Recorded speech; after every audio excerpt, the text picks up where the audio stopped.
concerns, and values, because I think you have to have open discussions about that to find out where everybody is coming from. So when I work with couples, I'm thinking when they have a lot of conflict, I'm saying, can you tell me where you're coming from? You know, what's going on that you really feel it's important to spend all this money to go to a Disney vacation, you know, where you want to spend that money and you want to buy a new car.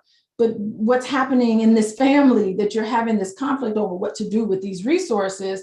And if you get into underlying desires, concerns, and values, you get, you know, someone could instantly say, you know what, it's not about going to Disney. It's about, I want to create an experience in the family that's meaningful. And so if you focus on, okay, so your desires is to create a meaningful experience for the family. Okay, you tell me, how do you feel about that? So when you get into underlying desires and concerns, I'm concerned that I'm not spending enough time with my family, or I'm concerned that we're too disjointed and I'd like all of us to have a family dinner. Okay, are you concerned about the lack of connection? Is really the real concern is lack of connection. Having a family dinner, you can argue over that, but that's not constructive. The underlying desire is to make sure that we are a cohesive group. So getting underneath a lot of it and really reflecting on what is it that you really want to do, a lot of people can be on the same page with that. So when you want to negotiate and you want to talk about these things, it is important that you also talk about it in a way where you have to be comfortable opening up, and you have to be comfortable making yourself vulnerable, even in work situations. You know, you have to make yourself vulnerable and you have to be able to open up. And I think it's just important. Like, as soon as you open up and you start talking about your feelings and these underlying desires, the mood instantly falls. It's just like, oh, that person really does love me. Oh, that person really does care about their job, or they do care about keeping the family together. They're just going about it in a way that I don't quite understand. So it really helps. It really helps in that way. Did you want to say anything, Boyce? No. Okay. I think that brainstorming solutions is something that's, you know, so important when you're talking about coming up with solutions. It's like there are no bad ideas. Like, let's all brainstorm. Let's come together, get a piece of paper out, all of us in the family, all of us in the organization. Let's just have a brainstorming session where we just throwing ideas out there. Someone's taking notes. How are we going to be, if you as a family, how are we going to be a more cohesive family where we get along with each other?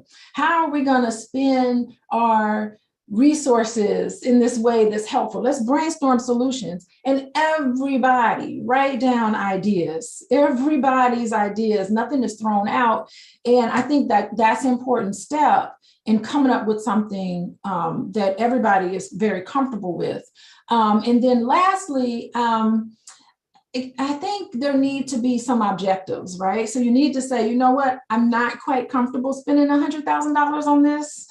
We have this kind of money, but I don't know if I want to spend it on this. So I think coming up with some standards of which to judge, this is objective, right? It's not, you know, subjective. It's objective. It's having a different way, different standards of which to rate all of the ideas, right? Or which to make a solution.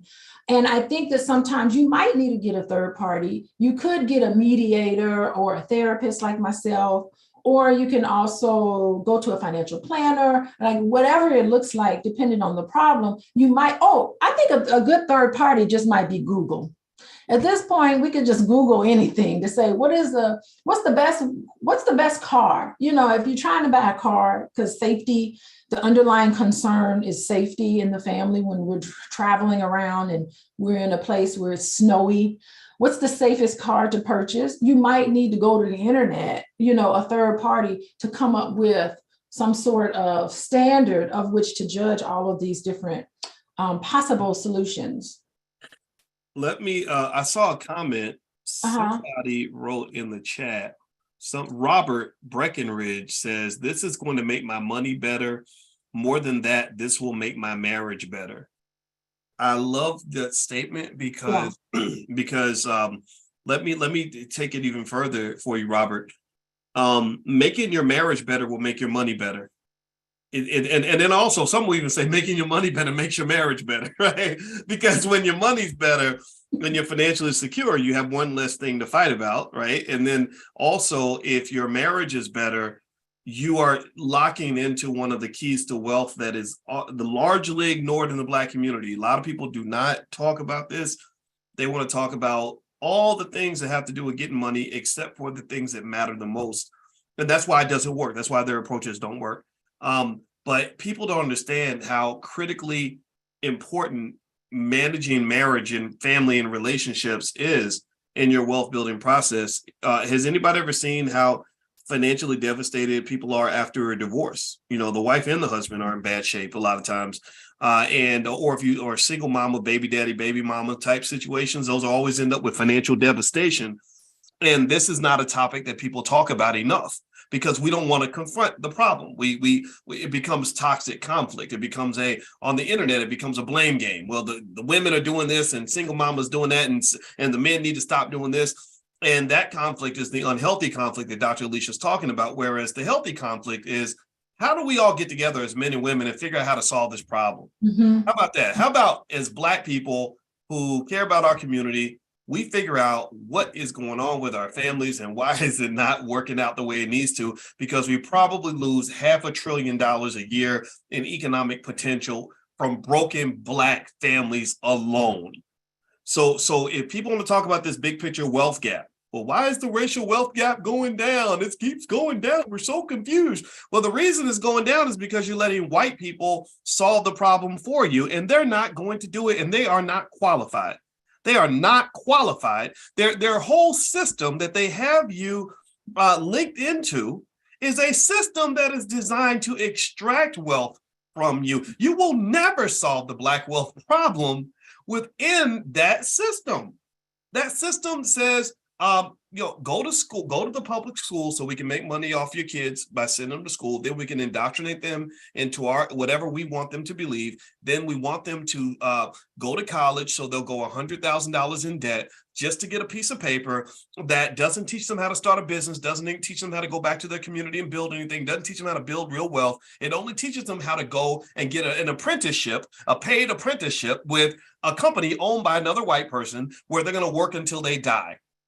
How in the heck is that going to lead? And then on top of that, we're feeding you a constant toxic culture that is creating these generational curses of broken families. So next thing you know, your baby mama with a bachelor's degree and $150,000 in student loans and no ability to really deal with that financial problem directly, or you're a baby daddy and I'm not making fun of anybody there in that category. I'm a baby daddy. I had a child when I was 18, so I'm not making fun of anybody's situation. So I don't want anybody to feel bad, but I'm saying this system is not going to solve the problem. You got to look at think of like Black wealth like money flowing through a tube, and if there's leaks in the tube, if somebody cut holes in the pipeline of Black wealth that's supposed to be going in to fill up our bucket, then the money's not even getting to the bucket. It's leaking. They're cutting holes in the bucket or in the tube, so all the money's leaking out before it gets there. And then next thing you know, you're saying, gosh, how in the heck is it that Black people are working so hard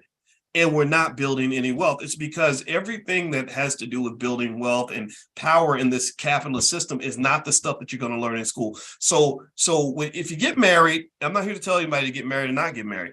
If you get married, in one of your biggest investments should be in things that will make your family unit stronger. Do that, and that is a direct financial investment, because I guarantee you that you're going to be better off financially if you can make money with your spouse than you will be if you're fighting with your spouse and you're trying to destroy each other and then giving all your money to a divorce lawyer. Back to you, Dr. Alicia. Yeah, and I'm hoping with that comment in the chat, hopefully our discussions will set the stage for them and for all of us to have be able to effectively and positively work through any money conflicts, and be more willing to be to discuss these things more openly in a way where it's not going to be. I really do think I'm going to tell you in my years of doing couples therapy, when I get to the point where, because there's a lot of other things that we have to get through, but when we get to the point where we need to talk about future goals, right? So I have the couples talk about future goals, and a lot of it has to do with money and finance